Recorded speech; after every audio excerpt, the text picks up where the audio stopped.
I wonder, Mr. Mercer, politically now, let's talk politics, because you're not going to talk about whether to buy gold stocks or not. Do you guys get along? I mean, We get along very well. You do, because you are obviously a Democrat. He's a supporter now, I believe, of Mr. Trump. Yes, but he's excellent at his job, and we don't talk politics. So there it is. And that's easy enough to run the firm that way. Obviously, I know he's running the firm. You no longer are, but you're obviously still a significant holder. He's co-president along with Peter Brown, and Peter himself is way to the left of Bob. But they don't. They've worked together for years and years before they came to us. And Bob has his opinions, Peter has his, and I have mine. But it doesn't have anything to do with work. Right. And how do you see the presidential race planning out right now? I mean, what do you think? You know, both sides, are they making a decent case here? I know you have some opinions about what the priorities should be for the candidates. Love to mention that. Sure. But what do I think of the candidates? Well, I'm a Democrat, so I'm certainly in favor of Hillary. I think she'd make a fine president. When I think about the comparison, I'll use an investment analogy, because there's something called the Sharpe ratio. Did you guys ever hear of the Sharpe ratio? It's expected return over standard deviation divided by volatility. Risk-adjusted return. Risk-adjusted return. Now, and you strive for as high a Sharpe ratio as possible. Higher return, low volatility. Now, even if those two candidates had the same expected return, which I doubt, but even if Trump's was as good as Hillary's, his volatility is so enormous that his Sharpe ratio is terrible. So as an investment, Trump is not a good investment, no matter what you might think of his potential return. He's just a wild man. Talk about the issues that are of utmost importance to you when you are backing Hillary Clinton. Well, the issue that I wrote this little piece about that you guys ran had to do with infrastructure in America.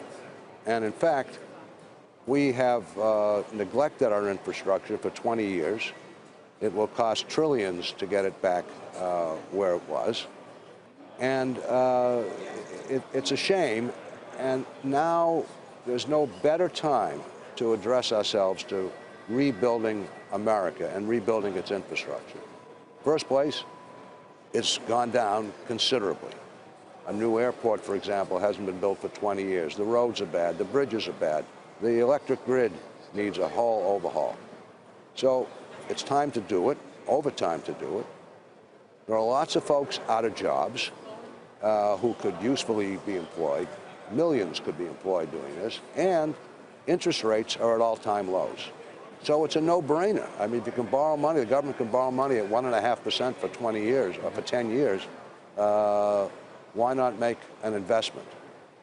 Put people to work, and there'll be a financial return as well. Taxes would go up. I was going to ask that. Would there really be an economic return on it, or is it just a way to put people to work? There always is an economic return on at least well-done infrastructure. You know, better roads, save money traveling back and forth and so on, bridges.